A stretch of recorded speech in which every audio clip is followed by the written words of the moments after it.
आज के लेक्चर में हम सीखेंगे difference between equity shares and preference shares. इसके पहले मैंने जो है डिटेल वीडियो बनाया है equity shares and preference shares का, तो अगर आपने वो वीडियो नहीं देखा है तो आप जाके देख लीजिए, लिंक डिस्क्रिप्शन में मिल जाएगा। उसके बाद फिर ये डिस्टिंग्विश कंटिन्यू कीजिए तो आपको और इजी से समझ में आएगा।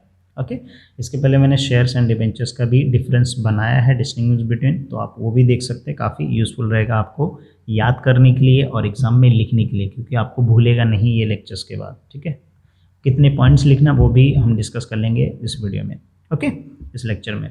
सो स्टार्ट करते हैं। देखिए, अगर आपको मीनिंग समझना है इक्विटी शेयर्स क्या होता है, प्रेफरेंस शेयर्स क्या होता है, तो आप एक सेपरेट वीडियो मैंने बनाया, वो वीडियो देख लीजिए, वहाँ पे मीनिंग मैंने डिटेल में डिस्कस किया, तो आप अपने हिसाब से लिख सकते हैं। ठीक है, now we will start with second point, rate of dividend. अब देखो, अगर हम लोग बात करते हैं इक्विटी शेयर्स का, तो रेट ऑफ डिविडेंड फिक्स नहीं होता है in case of the equity shares. Preference shares के केस में क्या होता है, फिक्स रेट ऑफ डिविडेंड मतलब पहले से ही फिक्स्ड होता है। ओके, सो आप कैसे एक्सप्लेन करोगे? अभी यहाँ पे लिखा है तो आप खुद के ओन वर्ड में भी एक्सप्लेन कर सकते हो। कैसे? Equity shares rate of dividend is fluctuating और इट इज़ नॉट फिक्स्ड। और ऐसे भी बोल सकते हो, the rate of dividend in equity share is fluctuating and it is depend upon the profit of the company. इस तरीके से भी आप लिख सकते हो। तो यहाँ पे आप खुद का ओन वर्ड बना सकते हो। सिर्फ आपको इतना याद रहना चाहिए, रेट ऑफ डिविडेंड फ्लैक्चुएटिंग होता है इक्विटी शेयर में, प्रेफरेंस शेयर्स में फिक्स होता है। Okay, voting rights, equity share holder को वोटिंग राइट्स मिलता है और प्रेफरेंस शेयर होल्डर को भी मिलता है, लेकिन सिर्फ और सिर्फ जो उनका डिविडेंड मिल रहा है उस डिविडेंड से रिलेटेड जो कुछ मैटर है उसमें उनको वोटिंग राइट्स मिलता है। So equity share holder also get the voting right, preference shares also get the voting right. But difference क्या है? इक्विटी शेयर होल्डर को मैनेजमेंट कंपनी के जो एनुअल जनरल मीटिंग होता है या रिप्रेजेंटेटिव इलेक्ट करना होता है उसमें उनको पार्टिसिपेशन मिलता है, और प्रेफरेंस शेयर को किसमें सिर्फ पार्टिसिपेशन होता है? ओनली दैट कंसर्न और दैट मैटर ऑफ डिविडेंड। उनको डिविडेंड जो है, अगर उनका डिविडेंड पे कुछ इफेक्ट होगा तो उससे रिलेटेड वो वोट कर सकते हैं। ओके, तो समझा? तो यहाँ पे आप खुद का भी एक्सप्लेन कर सकते हो, right? Equity shareholder get the voting rights to participate in the management to elect the representative, okay, in annual general meeting. But preference shareholder only get the voting rights in matter of which affect the dividend. मैं कैसे explain किया वैसे आप खुद का भी explain कर सकते हो। नोट्स चाहिए तो मेरे वेबसाइट पे आपको मिल जाएगा। ठीक है, ये मेरा वेबसाइट है। सिंपली आपको वेबसाइट पे जाना है, यहाँ पे देखो HSC लिखा रहेगा, HSC पे क्लिक करना है, आपको डायरेक्टली सारे नोट्स मिल जाएंगे जो भी इंपॉर्टेंट क्वेश्चंस के, पेपर्स के, है ना। तो ये आप जाके चेक कर सकते हैं। ठीक है, रिटर्न ऑन कैपिटल मतलब जो कैपिटल आपने कंपनी में इन्वेस्ट किया है उसके ऊपर आपको कितना रिटर्न मिलता है, वो एक होता है रिटर्न ऑन कैपिटल। ठीक है, अब अगर हम लोग इक्विटी शेयर की बात करें, सो वो जो कैपिटल होता है इक्विटी शेयर में जो कैपिटल होता है वो परमानेंट कैपिटल होता है इक्विटी शेयर्स में। ठीक है, वो आप उसको रिडीम नहीं होता है। कब होगा? जब वो कंपनी वो शेयर बाय बैक करेगी तभी होगा। ठीक है, मतलब जो लिस्टिंग है वो सारे जो शेयर है वो वापस कंपनी बाय कर रही है तो उसको बाय बैक बोलते हैं हम लोग। तभी वो क्या होगा, कैपिटल रिटर्न होगा। Otherwise that will be exist with the company, life time of the company. जब तक वो कंपनी की लाइफ है तब तक वो एग्जिस्ट करेगी। ठीक है, शेयर प्रेफरेंस शेयर्स में ऐसा नहीं होता है। प्रेफरेंस शेयर्स में कुछ ऐसे शेयर्स होते हैं जिसको आप रिडीम कर सकते हो, मतलब जिसको आप सेल कर सकते हो।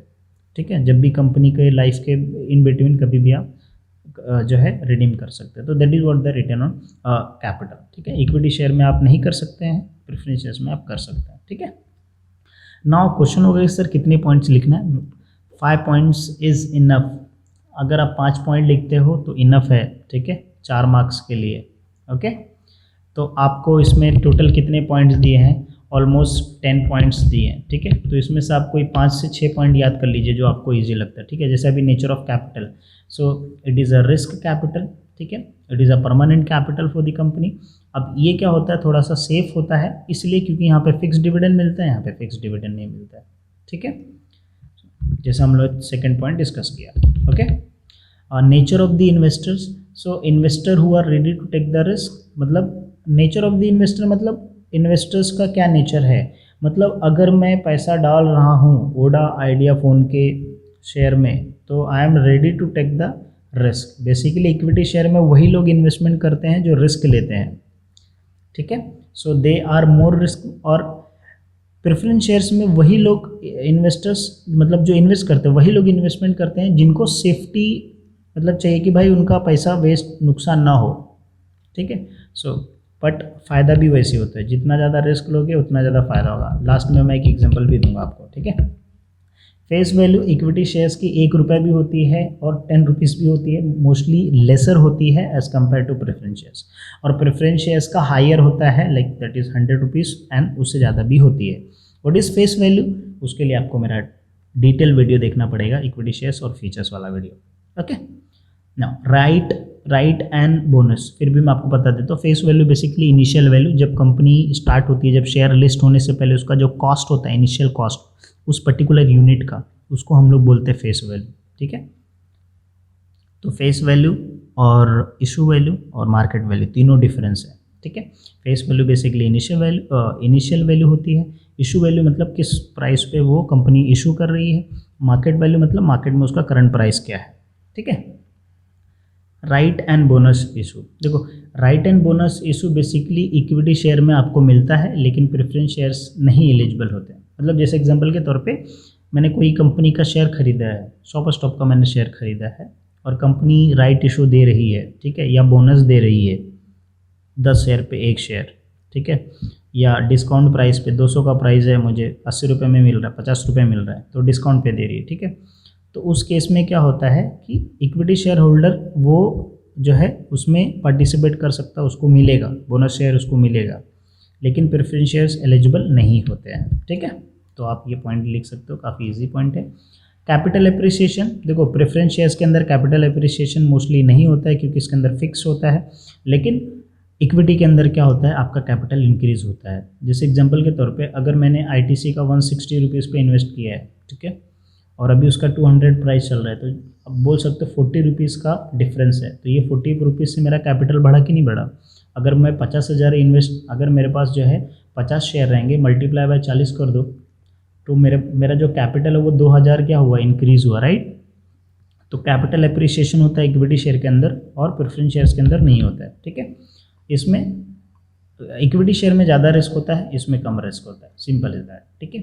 It is more risk, equity share are subject to higher risk and preference share subject to less risk, ठीक है। यहाँ पे एग्जांपल दिया है तो आप वो भी मतलब आगे का एक्सप्लेन किया है। इसमें फ्लक्चुएटिंग डिविडेंड होता है just because they are more risk, and यहाँ पे फिक्स डिविडेंड होता है रिटर्न, इसके लिए रीपेमेंट, ठीक है।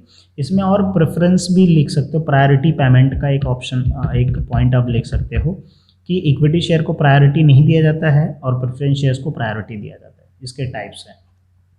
तो अगर आपको 5 पॉइंट याद करना है तो ये टाइप आप याद कर लो, ठीक है। उसके बाद फिर ये राइट इशू याद कर लो, ठीक है। इसका फेस वैल्यू ये वाला याद कर लो, 3 पॉइंट ऐसे हो गया आपका, ठीक है। फिर आपका एक मीनिंग हो जाएगा, ठीक है, और रेट ऑफ डिविडेंड 5 पॉइंट ऐसे हो गए, और ये वोटिंग राइट्स, ठीक है, 5 पॉइंट ईजिली। अब आगे पीछे भी आप पॉइंट लिख सकते हो, सिर्फ याद रखिए आपका फर्स्ट पॉइंट क्या होना चाहिए, मीनिंग होना चाहिए, ठीक है। उसके बाद आप कोई भी पॉइंट लिख सकते हैं आगे पीछे, ठीक है। सो आपको 5 से 6 पॉइंट, मैक्सिमम 6 पॉइंट याद करना है, ठीक है। इससे ज़्यादा पॉइंट याद करने की जरूरत नहीं है। नेक्स्ट लेक्चर में हम डिस्कस करेंगे own capital and borrowed capital का डिफरेंस क्या होता है, ठीक है।